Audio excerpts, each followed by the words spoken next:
Hello ସାଙ୍ଗମାନେ, next ବ୍ଲଗକୁ ସ୍ୱାଗତ କରୁଛି। ଦେଖନ୍ତୁ ଏଇଟା ଆମ ଗାଁ ମାଳିପୁର। ତ ଏଠି ଲୋକମାନେ ବହୁତ ରୁଣ୍ଡ ଅଛନ୍ତି ଏଥିପାଇଁ ଯେ ତ ଆମ ଗାଁକୁ ଆଜି ଆସୁଛନ୍ତି କଲେକ୍ଟର। ତ ଦେଖନ୍ତୁ ଏଟା ହଉଛି ଆମ ଗାଁର ଶନି ମନ୍ଦିର। ତ ଏଟା ଆମ ଗାଁର ଲାଷ୍ଟ ମୁଣ୍ଡରେ ଅଛି, ମାନେ ଆମ ମଶାଣି ପାଖରେ। ତ ଦେଖନ୍ତୁ ମାନେ ଲୋକ ଏଠି ଏତେ ରୁଣ୍ଡ ଅଛନ୍ତି ଏଥିପାଇଁ ଯେ ତ ମାନେ ବହୁତ କିଛି ଲୋକଙ୍କର ଅଭିଯୋଗ ରହିଛି। ମାନେ କିଛି ଟାଇମ ପରେ ତ ଆମ ଗାଁରେ ଆଜି ପହଞ୍ଚିଗଲେ ମହାଶୟ ଜିଲ୍ଲାପାଳ।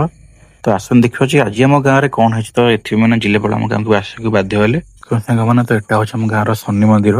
ତ ଶନି ମନ୍ଦିର ଲାଗି ଗୋଟେ ଘର ତିଆରି ହଉଛି, ଯୋଉ ଘରଟା କି ମାନେ ଲୋକମାନେ କହୁଛନ୍ତି ଯେ ତ ଏଟା ମାନେ ଗୋଟେ ଶୌଚାଳୟ ତିଆରି ହଉଛି ମାନେ ଭକ୍ତ ମାନଙ୍କ ପାଇଁ। ସେଇ ଗାଁର କିଛି ଲୋକମାନଙ୍କର କମ୍ପ୍ଲେନ ଅଛି ଯେ ତ ସେଇ ଯୋଉ ଘରଟା ତିଆରି ହଉଛି ତ ସେ ଘରଟା ମାନେ ଗଭର୍ଣ୍ଣମେଣ୍ଟ ରାସ୍ତାରେ ତିଆରି ହଉଛି। ତ ଯୋଉଥିପାଇଁ କି ମାନେ ଏତେ ମାନେ ଗଣ୍ଡଗୋଳ ଏଠି ଲାଗି ରହିଛି ସବୁବେଳେ ପାଇଁ। ତ ସେଥିପାଇଁ ମାନେ ଆମ ଗାଁକୁ ଆଜି ଆସିଥିଲେ ଜିଲ୍ଲାପାଳ ମହୋଦୟ। ସେମାନେ ତ ଆସି କିଛି କିଛି ଆମକୁ ରିପୋର୍ଟ କିଛି ଦେଲେନି। ତ ଦେଖନ୍ତୁ ଏଟା ହଉଛି ସେଇ ଶନିଙ୍କ ମନ୍ଦିର। ତ ତା ପାଖକୁ ଲାଗିଛି ଦେଖନ୍ତୁ ସେ ଯୋଉ ଘରଟା, ଯୋଉଥିପାଇଁ କି ମାନେ ଏଠି ଗଣ୍ଡଗୋଳ ଚାଲିଛି ଆମ ଗାଁରେ ସବୁବେଳେ ପାଇଁ। ଦେଖନ୍ତୁ ଏଟା ବି ସେଇ ଘର। ତ ଏଠି ମାନେ ମିଟିଂ ଚାଲିଛି ମାନେ ଗାଁ ପିଲାଙ୍କ ସହିତ। ତ ସାଙ୍ଗମାନେ ମିଟିଂରେ ତ କିଛି ଫାଇନାଲ ହେଲାନି।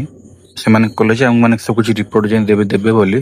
ତମେ ଦେଖନ୍ତୁ ମାନେ ଗୋଟେ ଗାଁର ଲୋକମାନେ ତ ମାନେ ଗୋଟେ ଗାଁରେ ମାନେ କାହା ସାଙ୍ଗରେ ମାନେ କାହାର ପଡୁନି ଏ ଜାଗାରେ। ମାନେ ଏମିତିଆ ଗାଁ ମାନେ ସବୁବେଳେ ମାନେ ଗଣ୍ଡଗୋଳ ଜାଗାରେ ଲାଗି ରହିଛି। ସାଙ୍ଗମାନେ ସେମିତି କିଛି ବି ନ ହଉ, ସମସ୍ତେ ଏଠି ଭଲସେ ଖୁସିରେ ରୁହନ୍ତୁ, କାହା ସହ କିଛି ଗଣ୍ଡଗୋଳ ଜାଗାରେ ନ ହଉ। ତ ଦେଖନ୍ତୁ ଏଟା ହଉଛି ଆମ ଗାଁ ଟା। ତ ଭିଡ଼ିଓ ଭଲ ଲାଗିଲେ ସବସ୍କ୍ରାଇବ କରନ୍ତୁ। ଦେଖା ନେକ୍ସଟ ବ୍ଲଗରେ। Thank you. ଜୟ ଜଗନ୍ନାଥ।